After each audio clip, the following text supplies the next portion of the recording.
Belgium was one of the original four NATO partners in the F-16 program and one of the largest early foreign customers for the plane. Originally, Belgium wanted to replace the F-104 Starfighter and they started shopping around. When the F-16 program opened up to international partners, they signed on pretty quick and formalized the deal at the 1975 Paris Air Show. Part of the deal involved European production, but it took a few years to get going with that. Between Belgium and the Netherlands, several hundred F-16s were built locally in Europe by Sabca and Fokker respectively. Even final assembly of the F-100 engines was done locally in Belgium. The first locally built F-16s were delivered to the Belgian Air Force in 1979, but upgrades started almost right away in 1981. Delivery of the initial order of 116 planes was finally completed in 1985, with the Block 15 model F-16s being some of the most modern jets flying in Europe at the time.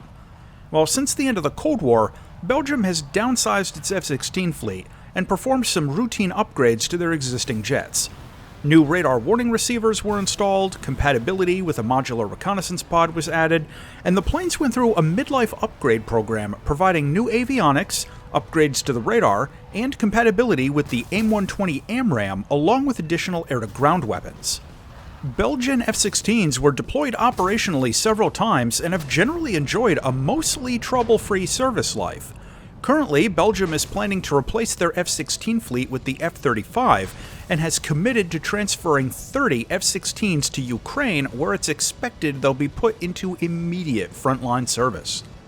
What we're looking at in War Thunder is the Belgian F-16AM, a jet fighter in rank 8 of the French air tree at battle rating 13.7 for air battles and 12.7 for ground. This is currently the final jet of the Benelux subtree for France. This jet has a modern combat system with the EEGS, full ballistics computer, night vision for the pilot, and 2 radar warning receivers. I have confirmation from the devs, by the way, that this is intentional, and both of the radar warning receiver units it has in real life are represented in the game. It also gets a helmet-mounted sight for its infrared missiles, but not for its radar. Speaking of which, it carries the AN APG-66 V3 radar set. As of making this review, there seem to be some minor glitches with this radar, but generally, it's a fully featured unit with an all-aspect pulse Doppler mode, track while scan, multiple ACM frames, and support for 6 data link channels. For loadouts, the plane has 8 pylons for weapons and can take a centerline drop tank as well as a targeting pod. Generally, the plane has a large selection of multi-role weapons, including various missiles, laser-guided bombs, rocket pods, countermeasure pods, and dumb bombs. For Sidewinders, the jet gets the AIM-9L and AIM-9M.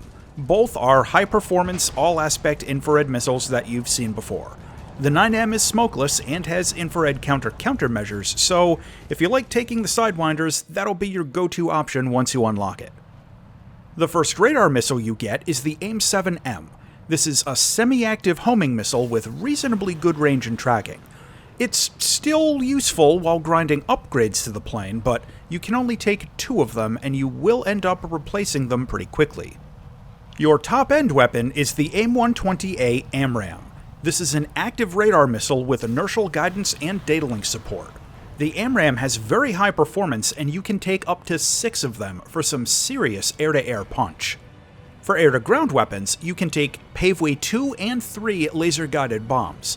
My preference is the smaller quantity of Paveway 3s, as they have much larger explosive mass and support IOG, so they'll keep steady if you lose the lays, but some folks prefer a higher quantity of the lighter Paveway 2s just to spam them out. It's personal preference. Lastly, it can take 2 versions of the Maverick, the G and D models. Both of these are IR guided, giving you fire and forget capability, but they're fairly slow weapons. The main difference is the warheads, with the G having SAP HE and the D having a heat warhead. The flight performance is very similar to the F-16A before it in the tech tree. The AM has a very slightly upgraded engine, and the overall performance remains excellent. It's got strong acceleration, a good rate of climb, and absolutely top-shelf agility for close-in dogfights. If you skipped flying the F-16A moving up to this, there are a few tidbits to know. The best cornering speed for this jet is going to be in between about 600 and 800 kilometers an hour. If you're flying too fast, this jet will feel like it can't turn. But please trust me, you just have to slow down. The strong engine power of the F-16 makes it easy to lose track of your speed, and you might find yourself merging for a dogfight above Mach 1 without even realizing it. Try to anticipate this and get quick with the air brake. The good news is that if you bleed off too much energy, the strong engine power can get it back pretty quick. Otherwise, there are no special caveats, and this jet's flight performance is just outstanding.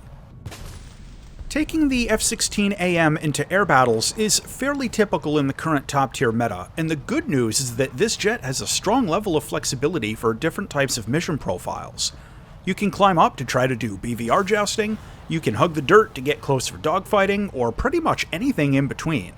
If you focused this part of the tech tree, and this is your first jet with active radar missiles, it's going to be quite a culture shock, and it'll probably take some time to adjust.